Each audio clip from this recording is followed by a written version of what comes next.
Hello, good day. Welcome back to ITV Japan, Management and Leaders. My name is Wolfgang from the American Management Association. Last month we looked at business in Japan, retailing in Japan, and marketing. Today we're going to take a bit of a broader look. We're going to start at the beginning of mankind, and we're going to look into the future of mankind, and we're going to look at it from an Asian, especially Japanese point of view. And the person who's going to do that is Larry Taub. Now, to introduce Larry Taub, let me just quote his profile. He's a futurist, a macro historian. He's a member of World Future Studies Federation. He's a multilingual translator. He's a long-term resident of Japan and Europe, and the author of the book, The Spiritual Imperative, Sex, Age, and the Last Caste. And by the way, if you're interested to get a hold of the book, please send us an email to ITV and we'll put you in contact with Larry. And he can also send you a personally signed copy through Amazon. And you can order it through Amazon. Sorry, Larry. Also, he speaks 10 languages and has studied all over the world. So, Larry, first of all, thank you very much for being with us today. Pleasure. Where's your home? Well, I still consider myself from Newark, New Jersey, you know. I haven't lived there in years, but I look at that as my home, yeah. Although, yeah. But looking at your CV, you have traveled all over the world. You've lived and worked and studied everywhere. Well, I don't intend to go back to Newark to live.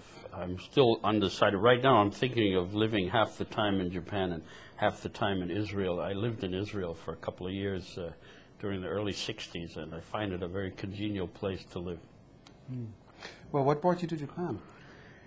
Well, actually, before 1970, I grew up in the States. I had visited Mexico. I spent a lot of time in Europe, and I also so in the developed countries. And I also spent a lot of time in the third world, in India, in Turkey, in Sri Lanka, in Nepal, various parts of the third world, and I lived in Israel for a couple of years, and all of those countries, but Japan intrigued me because it was the only country which was fully developed but not Judeo-Christian, and the idea that such a country could have this combination intrigued me. So I sort of committed myself to coming here and living here for at least a couple of years.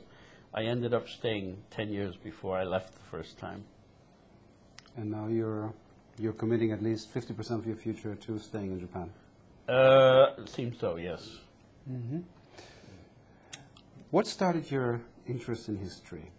Well, I've always been interested in history. I was a history major at New York University, where I got my BA. And I've always had, although I've done other things, translating and teaching, I've always been interested in history. And during the late 60s, I found some other people who were similarly interested in history the same way I was, particularly some of the deeper thinking feminists, founding feminists that I met in New York. And maybe I was influenced by them as well. But I've always had that interest in history. Well, as they say, if you don't learn from history, you're bound to repeat it. Now, Larry has published many, many articles. But I guess his major work is the book, which is a summary of his theory of history and human development. Can we maybe go into that? Yes, please. What is the macro-historical approach? Well, I think that, we're living in a world which is really difficult to understand, especially the present moment. You've got Bush on one side. People don't understand what he's doing there.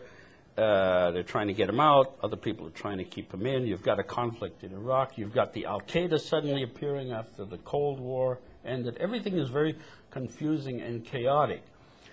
And usually when we study the past or the present, we tend to become very specialized and focus in one area. It's either Asia, what is happening in Asia, what is happening in Europe, what is happening in America, what is happening in the Arab world.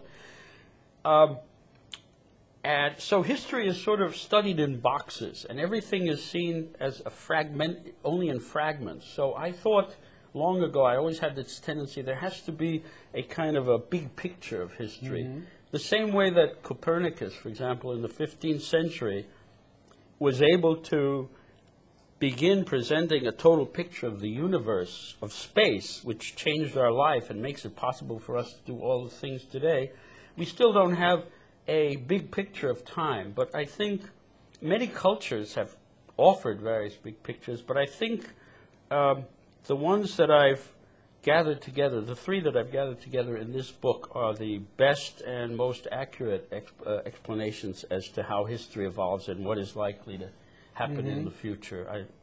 I've been working with it for the last 25 years, and so far all of the unexpected things have happened, have more or less been sort of, I wouldn't say predicted, but they've been accounted for before they happened by these macro-historical ideas. So basically, where a lot of historians try to explain history and why we are what we are today, your theory can actually explain what we will be like in the future. Well, yeah, a macro history actually is a kind of it describes a historical program, a stage-by-stage development from a particular point of view.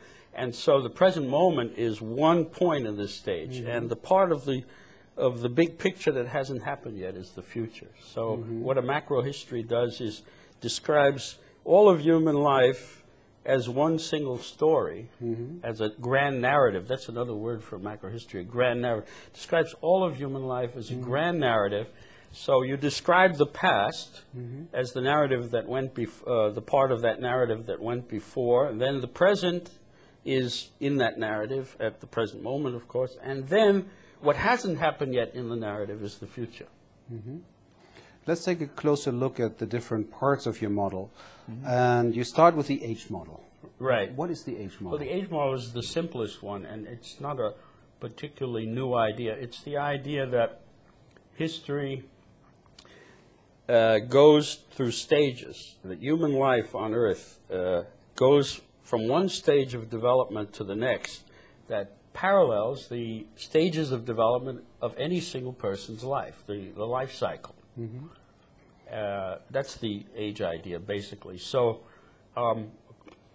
there are different ages in history that correspond to the different ages in a single person's life. For example, history started off with the age of birth, and then it was followed by the age of infancy, and then the age of early childhood, and the age of late childhood, and the age of teenage, and then comes the age of adulthood, or the adult age, and so on, up until the end of human history, and then a higher stage of evolution to some post-human level, which we can't really understand.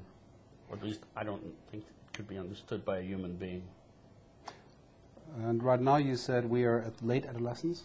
Yeah, I would say that the average age, like the age of the important or influential, not important, the influential countries in the world, like Western Europe, particularly the United States, to some extent Russia, the age of the average age of the world is the average age of the most influential countries, and we're about the age of 19. So the United States is sort of, all of these countries have the mentality of your average 19-year-old. Most of the world's countries are still at an earlier age, and some few countries in Europe, Scandinavia, the Netherlands, maybe even Germany by now, are more advanced, a little bit older. It's like 22, 23, a little bit toward more adults.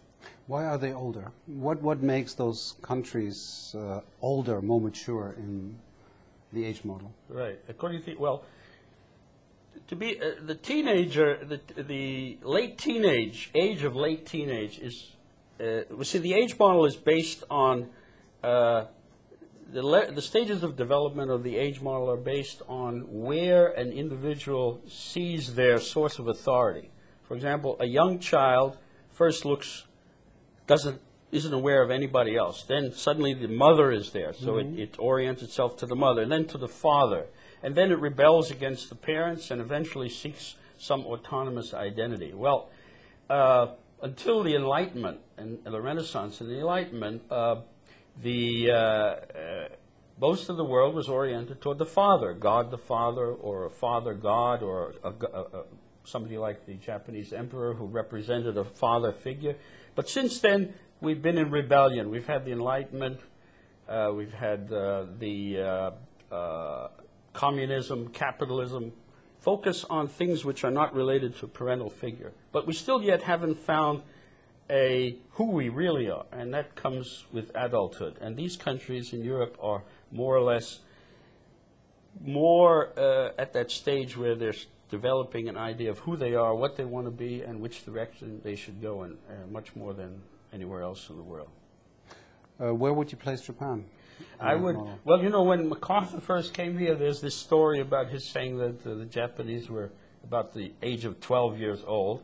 And as I wrote in the book, I think that this was a feeling of a 19-year-old looking at a younger person, the Japanese, a 19-year-old looking at a 12-year-old. I think the Japanese are much older now, maybe 17, 18, something like that. Not quite as old as Europe and the United States, but progressing very rapidly, certainly not yet adult.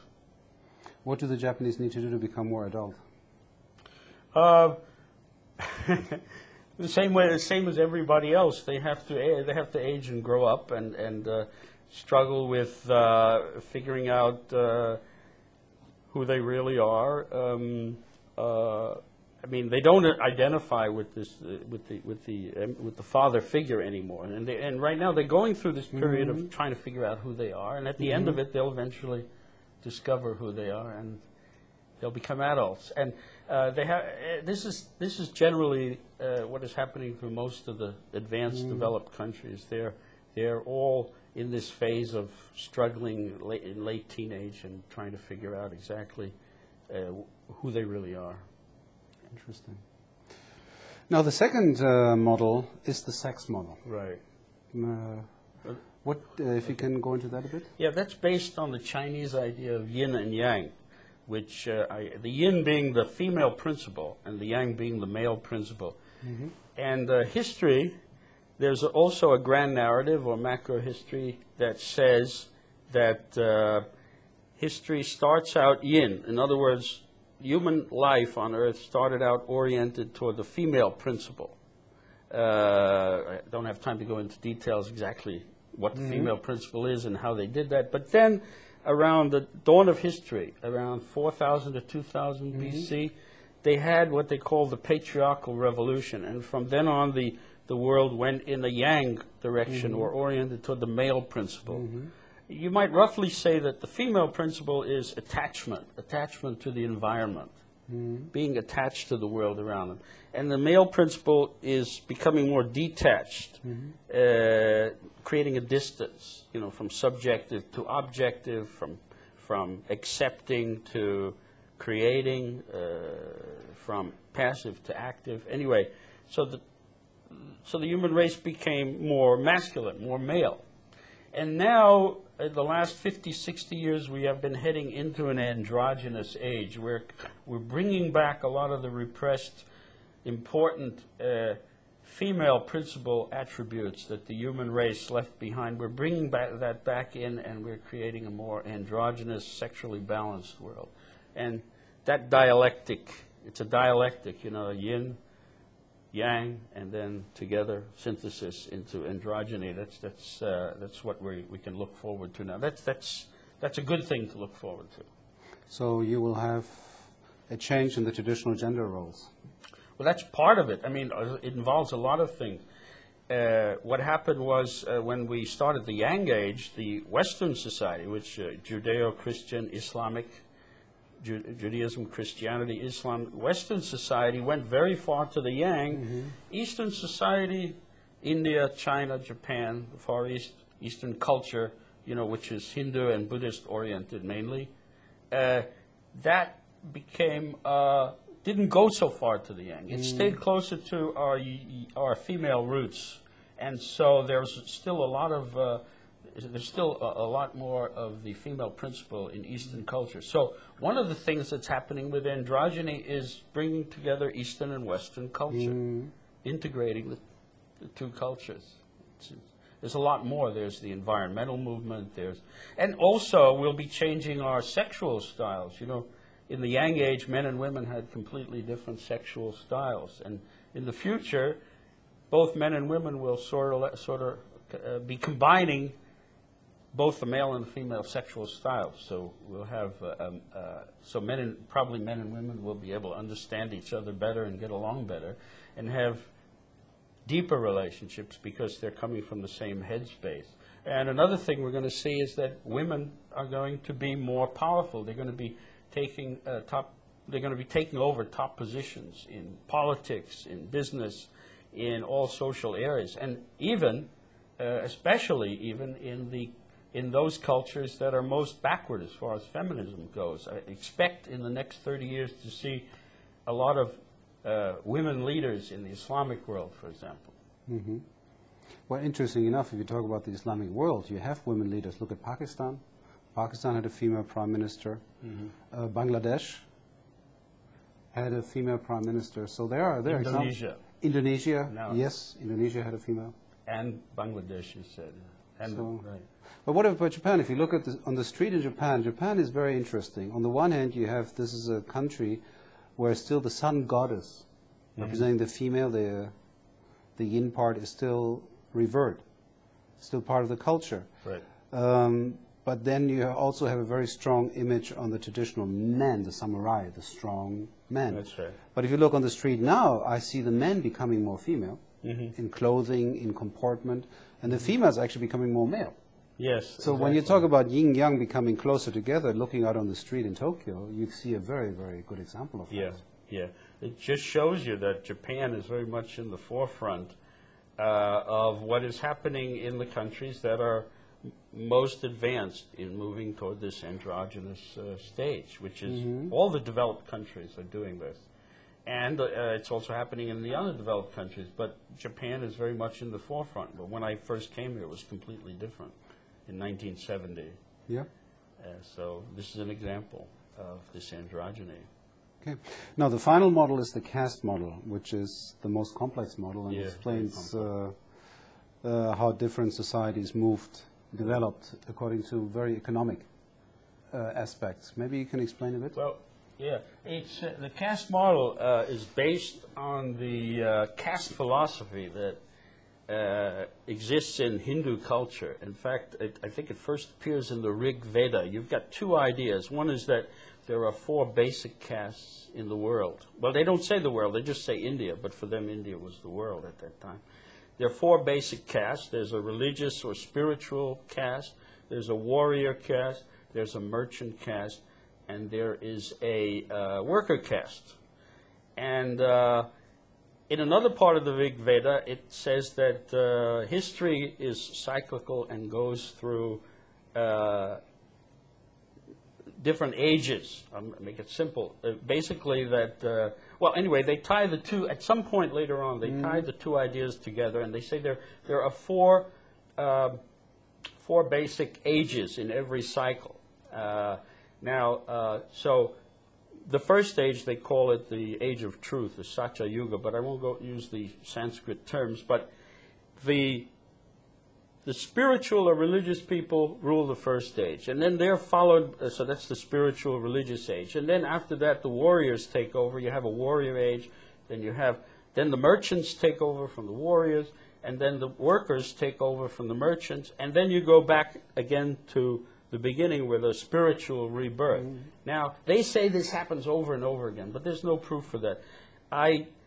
What I discovered in looking back over history, the little I know of it, is that human history actually is only one cycle. It starts out with a religious, mainly a religious age, then goes through a warrior age, a merchant age, a worker age, and then there is another spiritual age, but that's the end of human history. In other words, human history is only one cycle. Before the first religious age, we were primates. And afterwards, after the end of the coming spiritual age, we're going to go up a stage of evolution. We'll be post-human. But it's extremely hard, as I said before, to figure that out. What that means, it's completely different from us. It's like trying to explain to an ape what human life is all about. So anyway, they have these 4 ages, and so the caste model. So what I've done, which nobody has seemed to have done before, I don't know why, is I've actually figured out which periods of history, which dated, more or less roughly dated, which periods of history correspond to which age, and it does work out into into a fairly accurate picture of the way history evolved and what we can expect in the future. Can you go into more specific, talk about the evolution? Okay, we talked about the original spiritual age when people believed but people had animistic beliefs, they believed in goddesses, they believed everything was outside their power. Then you went into the warrior age, which was... Okay. The first religious age was concentrated around the development of religion. It started out with tribal society, with animism, and then eventually, after the development of agriculture, you had civilizations. Then you had a shift of religion over to a mother goddess, which corresponds in the age model to being focused on the mother. And then there was a shift over to the God the Father. And then you had the world religions. You had mainly Judaism, Hinduism, Christianity, and Islam, and Buddhism. And you also had Zoroastrianism as well, but they've kind of disappeared. The others are still there. So the spiritual first religious age was the development of religion. But that overlapped with the warrior age. The warrior age is basically the ancient world, which was based on slavery, and the Middle Ages, which was based on feudalism. And the ruling elite during that age were your warriors, your knights, your samurai, your kings, your emperors, your top generals, Julius Caesar, Mark Antony, Cleopatra. So that was the worker age. Then the merchant age was the age, or that age, by the way, focused on warfare, combat, dying gloriously in battle. They loved warfare. We talk peace, they loved war. Then the merchant age was focused on money, and that was the beginning, the development of trade, and then early capitalism. That part of capitalism which before you reached the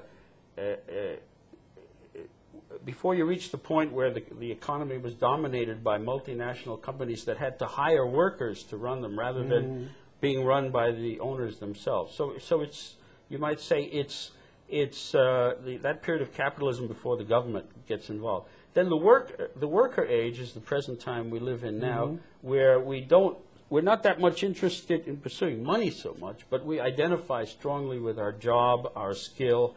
You ask somebody who they are, they tell you, "Oh, I'm the mayor. I'm an engineer. I'm a doctor. I'm a macro historian. Everything is a job. I'm the king. I work as king." So everything, the age where everything is a job, including the top managers and directors of the big corporations, that's the worker age. Not to mention the government, the Communist Party, the labor unions, the public sector. Everyone, that's all. That society where we have the big government and an economic system where government and the market collaborate very closely, that's the worker age. Then after that, again, we go into a religious, spiritual age, but every age has a revolutionary middle phase, which is pretty much where the revolutions are carried out by fundamentalists, very destructive, very brutal, the aim being to destroy as much of the old system as possible. But then after a generation or two, the fundamentalists become more practical, or the ones that aren't, they get kicked out, and then it goes in a much more, you get a newer, more developed system. So the next stage will start out fundamentalism, like with Al-Qaeda, as well as the Christian right in the U.S. and fundamentalism in general, and then it will become more spiritual. So in this sense, Iran is the most advanced country at the moment because they've already had they already had their religious revolution, and they're sort of slowly trying to come out the other side. So from extreme fundamentalism, brutality, and uncompromising to more or less building a new system based on Islam, modernizing Islam. So you want to know what's going to happen in the future? Just watch Iran very closely. Interesting. What I find interesting when you talk about the worker age, and again, it's important not to get the term worker mixed up with the traditional image of a blue-collar worker. Right. That term can be misleading, but a professional whose job, whose profession is his pride and a sense of identification. And you said that Japan, in this respect, while on the age model is younger than some European countries, on the caste model is actually ahead. That's right. On the caste model, in fact, each age has basically three parts. A pioneering stage where the new caste that's rising gets organized but doesn't rule anymore. Then you have this destructive revolutionary stage where they start taking over governments, usually, often by force, but not only by force, but with a revolutionary effect. You had the bourgeois revolutions from Holland and Britain, and the American Revolution, the French Revolution, the Meiji Restoration, the unification of Germany and Italy. That was your revolutionary phase of the merchant age. Then you had the revolutionary phase of the worker age was from the Russian Revolution, Mongolia, China, all of the communist socialist revolutions. And now we're going through, we're starting now the revolutionary phase of the religious age. So we're having all this religious upheaval. But it's also the last stage of an age is the peak stage where the countries that most belong to that caste become the most powerful in the world. And here's where Japan comes in.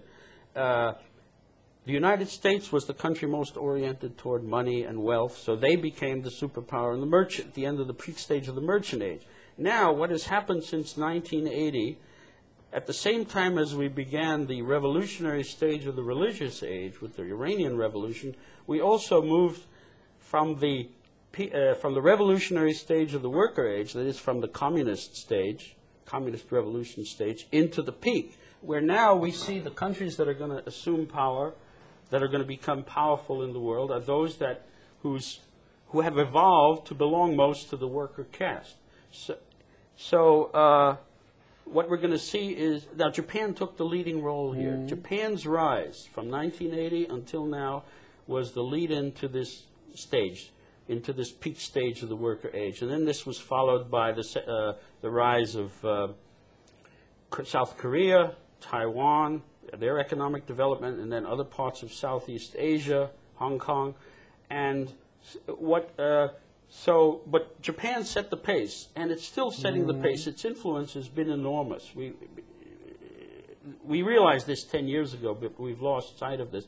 Japan, in a way, has also led the way in developing your classic economic system for the peak stage of the worker age. Anyway, what this is going to lead to make a long story short, if it's possible for me to do something like that, is we're in the worker age, so everything is unionized. Union is the big word. Of course, the United States was the first union, and then there came the Soviet Union, but the thing about the worker age now is that, first of all countries are joining unions. They're forming unions. The first was the union replaces imperialism. Imperialism was the way of unifying countries before, and when that no longer became possible, at that was the end of the merchant age. That was grand. You had, I don't want to, anyway, you had, as soon as the great imperial powers gave up their empires, the first thing they did was form a union, the European Union. Britain, France, Germany, Spain. They formed a union, and this union is what's happening now around the world. So the same thing is going to happen in the Far East. You're going to have a union, within 2 or 3 years, Korea will probably be reunified. So you'll have Korea coming up, like Japan, as an even more powerful reunified country. And then you're going to have China, Korea, Japan forming this Far Eastern Union. I call it in the book Confucio. It's a long explanation for that. But let's just call it the Far East Union. Taiwan as well. But Taiwan and China at some point will reach some sort of reunification basis. So it's basically China, Japan, and Korea. They will be the #1 union. And then, meanwhile, Europe is emerging as #2 because they've spread eastward, and they're going to incorporate most of the rest of Europe. And they are going to probably, and they are more, they will be the #2 power in the world. The interesting thing is then a third union, partly in reaction to this, is going to form among the countries that were powerful during the peak stage of the merchant age, that's the U.S., and the revolutionary stage of the worker age, which was the USSR. These two former superpowers are going to get together and form a union of their own. I call it Polario, the North Polar Union. It's going to include the U.S., Russia, Canada, maybe Mexico, but I think that Scandinavia Scandinavia as well is going to be part of this union. This means that the 3 countries in Scandinavia that are now part of the European Union will either be in 2 unions or they will shift gradually out of Europe into the North Pole region. Okay. Now, this was a look into the future.